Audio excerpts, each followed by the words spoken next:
kind of venturing into uncharted territories when it comes to performance systems.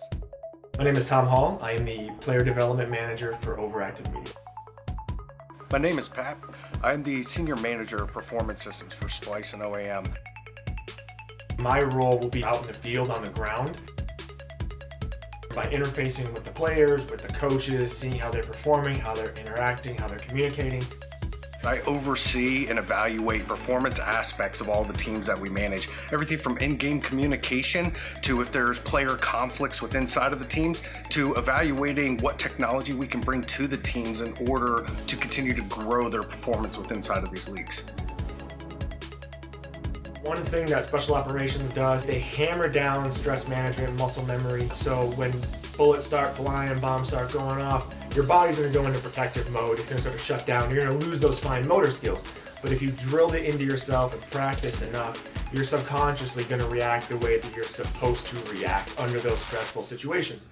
The same thing happens with esports in a completely different way. As their heart rate increases, they lose the ability to make those fine motor skill movements that are so valuable in esports. So really being able to find ways to replicate that, get these athletes to handle that stress better, to subconsciously prioritize different tasks so that way they're not actively thinking about it when they do it, they just do it.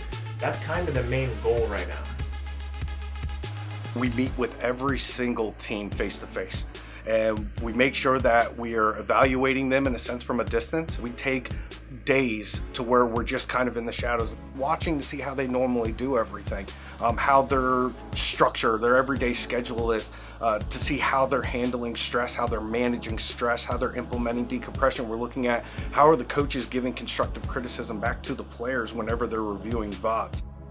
When you look across the different sports titles that we compete in-game communication changes drastically between all of these games. So you really have to understand and take in the different methodologies when it comes to in-game communication between the games, and then figure out how do we improve that in-game communication. When we get outside of their in-game, then we start working with the players and talking with them one-on-one to see, are they dealing with any family stresses, any stresses outside of the games? Are they dealing with any physical injuries, so that we can get them the help and support that they need in order to actually heal up and get back in the fight.